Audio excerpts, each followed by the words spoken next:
we've got Rexulliun finally joining. Hey boys, how's it going? Sorry for the delay. It's all good. So he's not American, by the way. He's what? He's not American. He sounds like a friggin' American, but he's not Canadian. No, he's Kiwi. He's Kiwi. From Wellington. So we swap Ross out, who's a Wellingtonian, right, for another Wellingtonian, right? Yeah, exactly. Here we go. Cool, we subbed me in. How's it going, guys? How's it going, Shane? Nice to meet you. You notice the accent, right? Yeah, it's not normal Kiwi. Yeah, like the accent. I don't know what it is, man. It's an affliction. I don't know what to tell you. I've got a workmate at work who apparently was raised in England and New Zealand, and he sounds like a bloody Australian.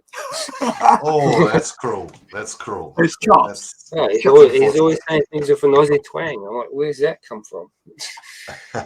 Yeah, man. How you doing? How's the new year treating you, Rex? Yeah, man, it's pretty good. I've just put all the kids to bed, so yeah, just I know it took a little while for me to jump in, but yeah, it's been treating me well. I just saw you guys looking at the Memento trailer, so yeah, good time to jump in. So before we jump into that, I just want to go back, head up like my bros. Here's comic. Yes. So okay. Yeah. That's what I'm here for. Yeah. Tell me, have you seen this in Wellington shops? Have you been in a shop in Wellington and saw Wasteland?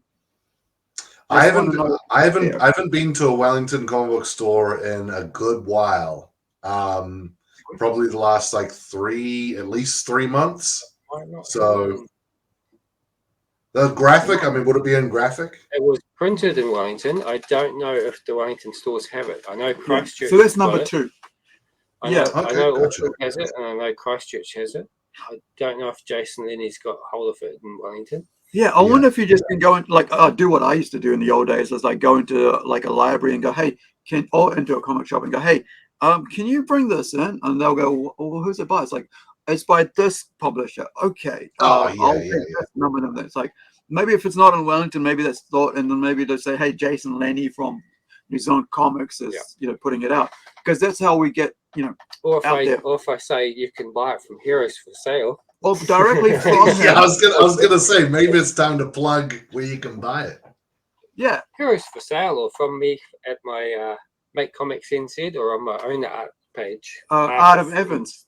Yeah, hit him up. He's only got like here's the thing. He's only got the last couple left of issue 1. Issue 1, yeah. And issue 2 is almost sold out as well. And issue 3's on the way. And it was supposed to be a 3-issue series, mini-series, but now it's gone to 4, right? Yeah. Discussions? Yeah. It's in the black one. Nice. Yeah. So I'll have a look at graphic. I mean, I love graphic. So this is number 1, right? So, and the cool thing about it's a really good book. And the other cool thing, because I don't read that much anymore, because I've spent like the last 40 years of my life reading, and now I'm creating. So it's funny how that works, right? Yeah. So now this is a fan art by one of our friends' friend, all right, who's done a fan art of his character. This one here, who's the lead character. So you can see, this is how cool it is. Wow.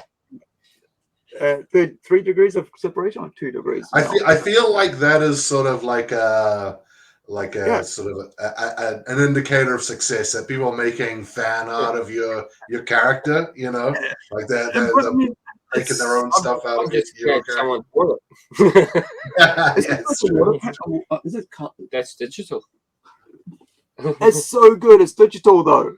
But look at that. It looks like painting, right? Yeah, it's a digital painting for sure. Awesome. Yeah. So that's I'm gonna beautiful. Keep that one back there and keep that one back there, and that's your one. So here's some artwork. This is part of issue 3. Look at that. This is original stuff. I've sick. decided to plan it out at actual full size. Yeah. So I can make notes all over it. I can make notes all over it. I can make tweaks. I can put dialogue in there to see how it's going to fit. And if I like a panel, I just have to lightbox it. Yeah. So it's all loosely drawn, but by the way, that is super tight for a layout. Yeah. Yeah. And the cool, doing this size, right, for a panel is awesome. Friggin' hell. Yeah. Because you can put so much into it. And then when you shrink it down, we know that comic artists do this page, right, as a whole page and then panels. But you're looking at it, entire page, and then when you shrink it down, it looks so detailed, looks so cool. What size is that, Shane? What size is it? That's A2, right? It's a big A3. I think is it bigger than an A3? It's A3. Okay. It's a little bigger, yeah. I was going to say it looks like the American size. So it's actually like the borders are like 10 by 15 or whatever. Oh, okay. So those are like comic boards, right? Yeah. 17, whatever it is. I can't remember off the top of my head. So I that's got you. I got you. Not to give anything away, but that's the last page of issue 3. So you know that whole time to die is from when? And this is also the last page of issue 3. So you can see I've kind of traced it, but I've changed one of the panels. Right. So I can see what I like and what I don't like. And this was going to ask, by Lightbox, what do you mean by Lightbox for people who don't know? Lightbox is just tracing your own artwork. Right. So you basically, what he means is, so you put a light underneath it, right? So the Lightbox here, and then you put this on top, and then to put this, whoops, original art, I'm going to steal it. And then you put the other one underneath it, and so the light shines on it. Like, let me see if I can see. You can see kind of like that. It's not bright enough, but you can then trace it into what you want and change whatever you want. And I mean, you know, this is what the great thing about traditional art. I always love traditional art. As much as I design digitally and letter digitally. You can see that the first panel is basically the same, just slightly closer up. But the second panel, I changed quite a lot. Yeah, you sort of split them out. Okay. Yeah. Oh, no. I see what you mean. Yeah. I'm looking at the gutters now. Yeah. Yeah. So that's an example. Yeah, so instead of like, you know, you've got like a huge, kind of like the truck, right? So the truck's huge here on this one, and then you like slimmed it down, and whereas you've made it center more on the female character. More important. Yeah, and it looks pretty cool too, because like not, you know, it's like a more of a close up as it changed the close up, so you can see rather than like kind of like a medium wide shot on her, right? And this is, you know, comic writing talk. So rather than a medium wide shot on her, now you've got a close up, medium close up. So where it's like close up would be just this, right? But now you got a medium close up where you're actually showing her with a gun, which kind of like emphasizes the position and like makes it more. Yeah, it's definitely an improvement from the layout. It kind of draws more, because more you're not seeing the whole of her, you're seeing the more important part of it. Well, here's another page near the end. This one was pretty much, I liked the layout basically how it was. So the only panel I changed was the last one, where I just didn't like the way she was drawn running. So this one, yep. So I changed it. You've almost done it twice, Shane. I mean, those are so like tight and like. Well, the quality is great for layouts, you know. Those are not actually tight. Those are pretty quick and loose. Yeah. Because hey man, it looks pretty tight from where I'm sitting. I've been drawing in that style for a long time, so he's just those are quite quick. Like the anatomy was pretty made up out of my head. And that's the thing about like we've discussed on this podcast on the other ones, how like over time, you know, you get quicker and better at it, but you know, but you need the skills, like you need to learn anatomy and all that early on. But I mean, if you don't know anatomy, use reference.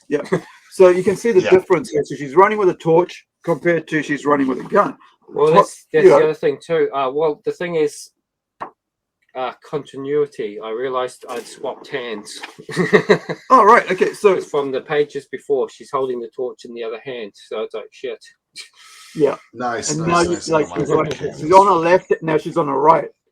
Yeah. So, and here's the thing: you can very cheaply, like, you can buy a light box now, or you can make one. The cheapest way to do a light box on a sunny day, window, hold your stuff together and put it up on the window.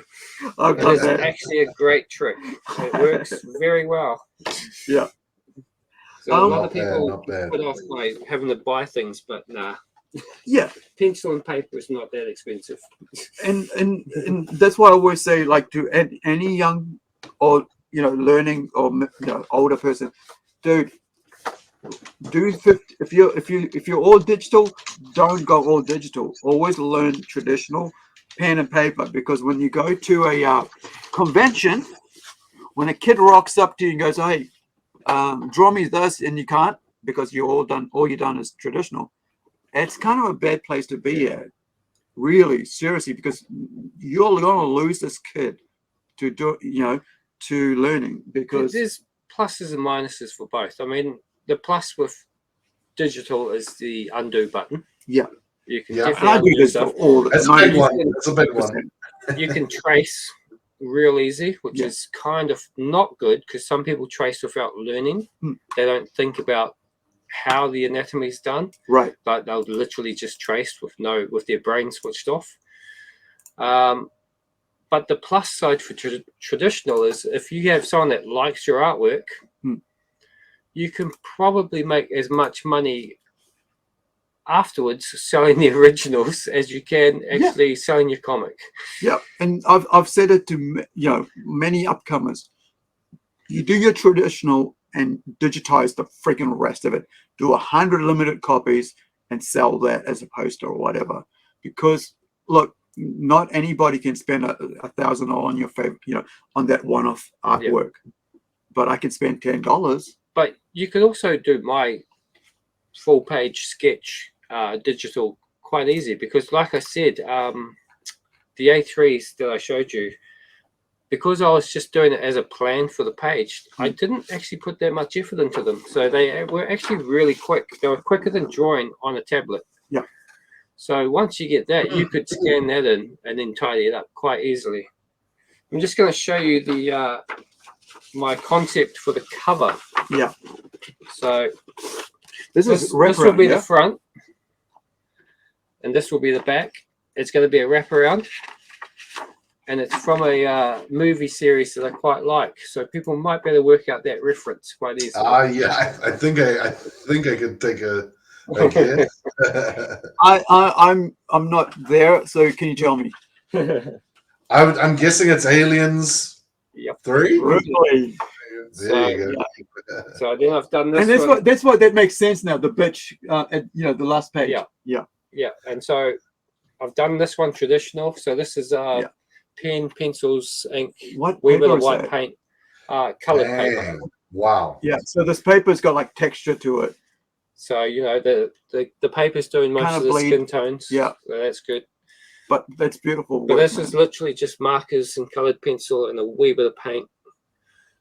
That's so impressive, man. So how much are you selling that for, by the way? That's incredible.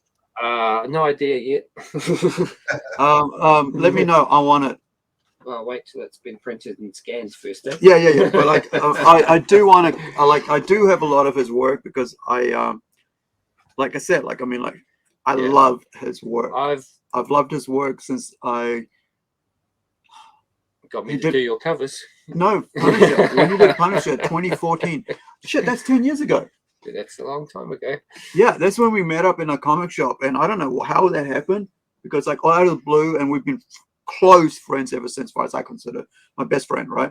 Ever since, for decades. Yeah, whatever. But I mean, top 2. All right, there's Jason and there's Shane. Top 10. Yeah. I don't have 10 friends. That's bullshit. But I do have a lot of his work, and I'll show you some, by the way. If you just step back, I have them framed and stuff. And not only because I only show, I only show, and I do owe him a bit of money, but I've always given him other stuff for work. And that's why I always show off the skateboard. But this is something. Oh Jesus, that's when I was doing the robots way back in the old days. Yeah. Hey, that's pretty slick.